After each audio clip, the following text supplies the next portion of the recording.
आपकी स्क्रीन पे है, यूजिंग इंटीग्रेशन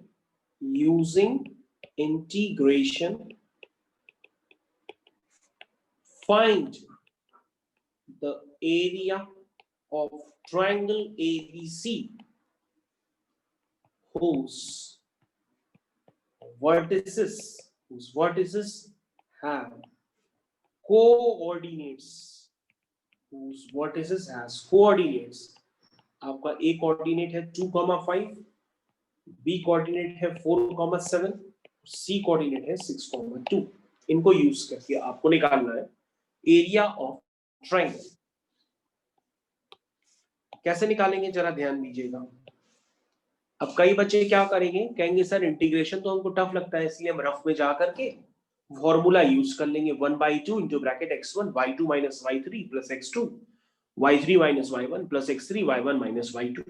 ये फॉर्मूला कई बच्चे कहेंगे हम यूज करके आंसर सर रफ में निकाल लेते हैं और फॉर्मेलिटी में इंटीग्रेशन कर देते हैं। हाँ, अब इंटीग्रेशन तो आपको करना ही पड़ेगा, लेकिन ये जो फॉर्मूला निकाल रहे हैं उससे आंसर आपका 100% वही आएगा।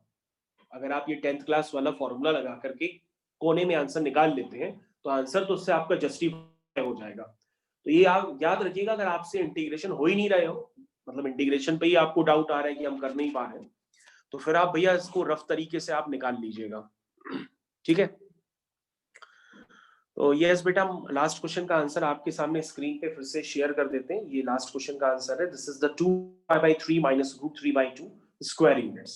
ये बेटा आंसर आ रहा 2π/3 माइनस √3/2 स्क्वायर यूनिट्स। ओके बच्चों, तो हम लोग यहां बढ़ते हैं। This is the triangle ABC का फॉर्मेशन। तो बच्चों ये वैसे क्वेश्चन तो काफी इजी है, लेकिन ध्यान दीजिए बस गलत ना हो, क्योंकि आप इसका आंसर तो क्लास 10th के हिसाब से पहले से ही जानते हैं ना, तो फिर गलती किस बात की, इसको तो आपको गलत करना ही नहीं है इस टाइप के क्वेश्चन को, क्योंकि आंसर तो आप जानते ही हैं। चलिए, तो सबसे पहले क्या करेंगे, हम लोग इसका फॉर्मेशन करते हैं थोड़ा रफली।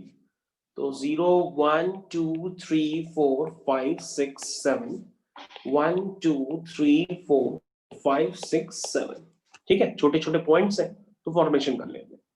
तो पहला पॉइंट है 2,5, तो बच्चों ये हो गया आपका 2,5, this is 2,5, this is point A. दूसरा पॉइंट है 4,7, x में 4 y में 7, दिस इज 4,7। तो बच्चों ये आपका बी पॉइंट हो गया 4,7। 6,2, तो x में 6 y में 2, सी पॉइंट 6,2। तो मजे की बात यह है कि आपको यहां पर लिमिट्स तो दिख ही रही हैं x की, यहां फॉर्मेशन करना होता है बस लाइंस का। ठीक है बच्चों, तो कैसे करेंगे, सबसे पहले कहोगे सर हमको यहाँ लाइंस की इक्वेशंस निकालनी पड़ेगी तभी कुछ काम हो पाएगा, क्योंकि जब तक लाइंस की इक्वेशंस नहीं पता होगी तो हम एरिया सचमुच में नहीं निकाल पाएंगे। तो बच्चों अगर आप ए बी लाइन की इक्वेशन निकालेंगे जो 2,5 और 4,7 से पास कर रही है, तो उस ए बी लाइन की इक्वेशन अगर आप निकालेंगे तो ये आप फॉर्मूला हर जगह यूज करेंगे, y minus y1 is equal to y2 minus y1 upon x2 minus x1 in bracket x minus x1। इसको बच्चों आप यूज करिए और इक्वेशन निकालिए, तो आपकी ये इक्वेशन निकल करके आएगी। दैट मींस यहां से y की वैल्यू जो आ रही है वो आ रही है x प्लस। तो बच्चों इसी मेथड को आप यूज करेंगे और बाकी भी साइड्स की इक्वेशन निकालेंगे। निकालना वाले स्टार्ट कर दीजिए। अब आप बीसी साइड की इक्वेशन निकालिए, दिस इज बीसी, और फिर एसी साइड की इक्वेशन निकालिए। बच्चों ये पोर्शन आप कर सकते हैं अपनी कॉपी में भी, मैं भी कर रहा हूं, आप भी करो।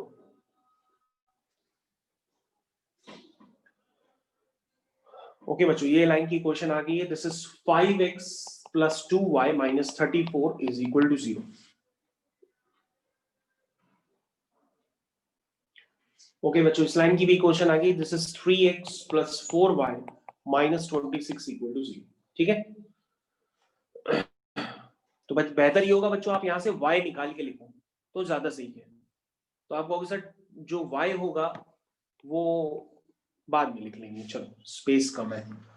ठीक है, तो बच्चों अब क्या करना है, बाउंडेड एरिया निकालना है। किसका, एरिया ऑफ ट्राइंगल का। तो एरिया ऑफ ट्राइंगल में बाउंडेड एरिया तो आपको नजर आ ही रहा है, वो कौन सा बड़ा एरिया है, ये देखिए ये एरिया है, इसको आप निकाल लीजिए।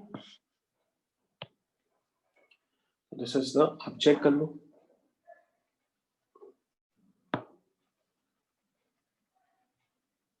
तो ये बच्चों आपका बाउंडेड एरिया निकल आया, ठीक है, this is the bounded area.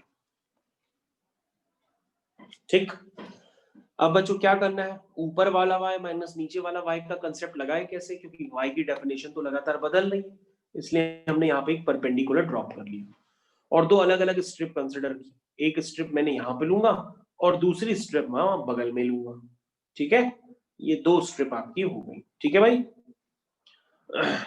अब इसको करना स्टार्ट कर दो।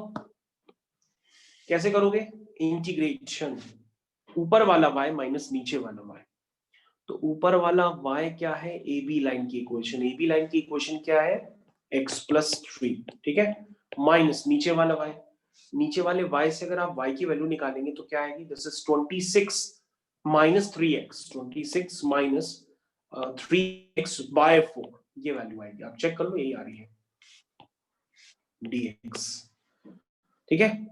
तो दिस इज ऊपर वाला y माइनस नीचे वाला y, तो इसको आप कह सकते हैं ए बी सी और इस पॉइंट को मान लीजिए d, तो ए बी डी रीजन को अभी आपने देखा, अगर आप ध्यान से देखें तो आपको समझ में आ गया होगा, और लिमिट तो x की जाएगी, वो होगी 2 से 4, ठीक है, तो चाहे आप d से देखेंगे x की लिमिट तो भी 4 आएगी, d से देखेंगे x की लिमिट तो भी 4 ही आएगी, प्लस अब आप क्या करेंगे, आप रीजन लिखेंगे बी डी सी, जो सी सेकंड वाला रीजन है उसमें देखेंगे जिसमें रेड कलर की स्ट्रिप है, तो ऊपर वाला y, उसका वाला y छुप जा रहा है, कैसे लिखें, ओके, तो उसका जो y है बच्चों वो है 34 माइनस 5x बाई 2, ये उसका y हो गया, ऊपर वाला y माइनस नीचे वाला y, नीचे वाला y तो अभी लिखा था 26 minus 3x by 4 dx, x की लिमिट बच्चों आपको क्लियर कट नजर आ रही है, दिस इज 4 to 6, 4 से 6,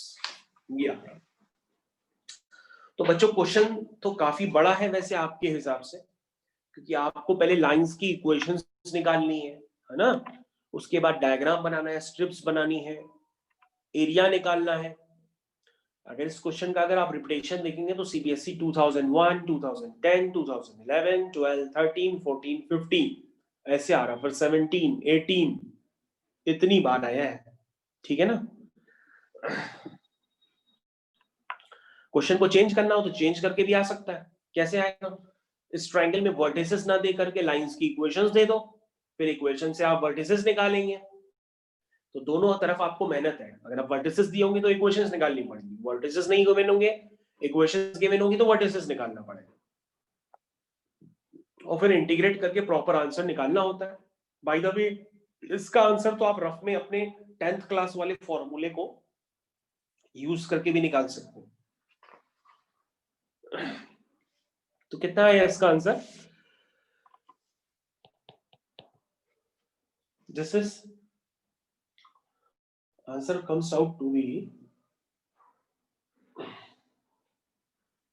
अच्छा वेट करो, इसका आंसर आ रहा है 7 square units, this is 7 square units, ठीक है, ये आंसर आएगा। तो अब आप इस क्वेश्चन को एक बार चेक कर लो,